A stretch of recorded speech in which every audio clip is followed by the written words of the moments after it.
Welcome to ஜெஃபினா kitchen. இன்றைக்கி நம்ம ஒரு சிம்பிளான குழம்பு ரெசிபி தான் பார்க்க போகிறோம். தயிர் குழம்பு. இது ரொம்பவே ஈஸியாக பண்ணிடலாம். இது எப்படி பண்ணலாங்கிறத இப்போ பார்க்கலாம். முதல்ல தேவையான பொருட்கள் என்னங்கிறத பார்த்துடலாம்.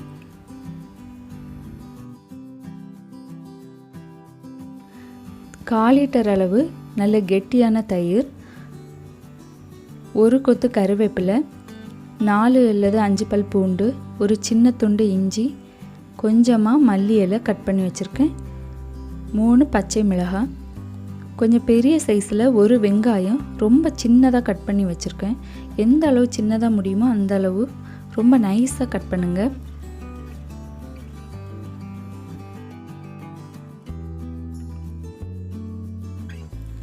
அரை ஸ்பூன் அளவு மஞ்சள் தூள். இப்போ பூண்டில் தோல் நீக்கிட்டு இஞ்சி, பூண்டு, பச்சை மிளகாய் இந்த 3ஐயுமே கொஞ்சம் தட்டிட்டு கடைசியாக கருவேப்பிலை சேர்த்து தட்டி எடுக்கணும். இஞ்சி தட்டுத கல்லிலேயே தட்டி எடுங்க. கொஞ்சம் கொரகொரப்பாக இந்த மாதிரி தட்டி எடுத்து வச்சுக்கலாம். இப்போ தயிர் பார்த்திங்கன்னா கொஞ்சம் அங்கங்கே கெட்டியாக இருக்கும். இதை மிக்சியில் சேர்த்துட்டு ஒரு அடி அடித்து எடுத்துருங்க. இதோ இந்த மாதிரி ஒரு கெட்டி இல்லாமல் கொஞ்சம் ஸ்மூத்தாக இருக்கிற மாதிரி கொஞ்சம் அடித்து எடுத்து வச்சுருங்க. இதோட தேவையான அளவு தண்ணி சேர்த்துடலாம். தயிரோட புளிப்பை பொறுத்து தண்ணி சேர்த்துருங்க. இது கூடவே தேவையான அளவு உப்பு சேர்த்து இதை எடுத்து வச்சிடலாம். இப்போ கடாயில் 3 ஸ்பூன் அளவு எண்ணெய் சேர்த்துடலாம். எண்ணெய் சூடானதும் கடுகு சேர்த்துடலாம். கடுகு வெடிக்கட்டும். இப்போது இது கூட கட் பண்ணி வச்சுருக்க வெங்காயம் சேர்த்துடலாம். வெங்காயம் சேர்த்துட்டு கொஞ்சம் நல்லாவே வதக்கி எடுக்கணும். வெங்காயம் கொஞ்சம் நல்லா வதங்கி வரணும். அது வரைக்கும் கொஞ்சம் கிளறி விடலாம்.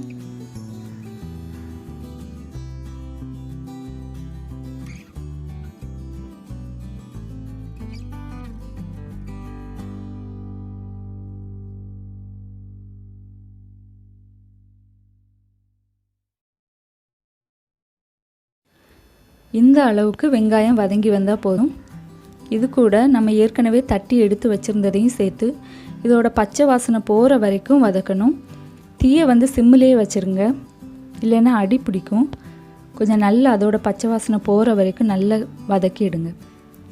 இது கூட நம்ம எடுத்து வச்சுருந்தா மஞ்சள் தூளையும் சேர்த்துடலாம். மஞ்சள் தூளையும் சேர்த்து ஒரு 2லேருந்து 3 நிமிஷம் கொஞ்சம் நல்லா வதக்கிடுங்க.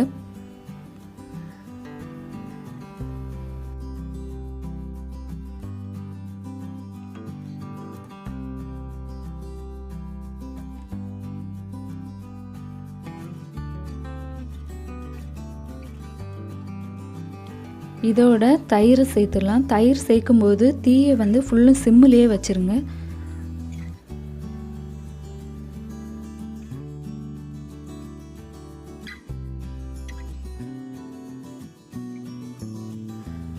இதோட நம்ம கட் பண்ணி வச்சுருந்த மல்லி இலையும் சேர்த்துடலாம். உப்பு சரியாக இருக்கான்னு பார்த்து இந்த டைமில் சேர்த்துடலாம். இது தயிர் சேர்த்த அப்புறமா ரொம்ப நேரம் கொதிக்க விடக்கூடாது. தயிர் திரிய ஆரம்பிச்சிரும். தயிர் சூடானா போதும். தீயை ஃபுல்லும் சிம்மிலேயே வச்சு பண்ணுங்க. இப்போ ஸ்டவ் ஆஃப் பண்ணிடலாம். நம்மளோட தயிர் குழம்பு ரெடி ஆயிடுச்சு.